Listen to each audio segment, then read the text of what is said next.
Сайн байцгаана уу?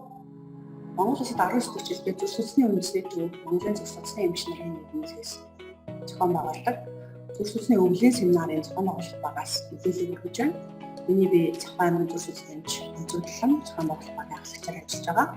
Манай энэ удаагийн хурал 100% амбаймаар өндөр зохион байгуулалт юм. Хуралд оролцогчдод бид олон давуу тал боломжуудыг үзэж байгаа.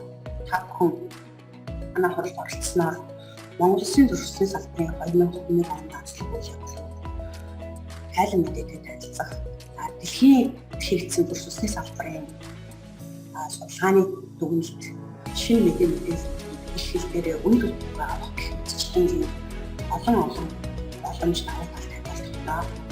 Хурд олцтой та зөвхөн төгссөн байх хэрэгтэй. Та бүхэнд амжилт хүсье. Баярлалаа.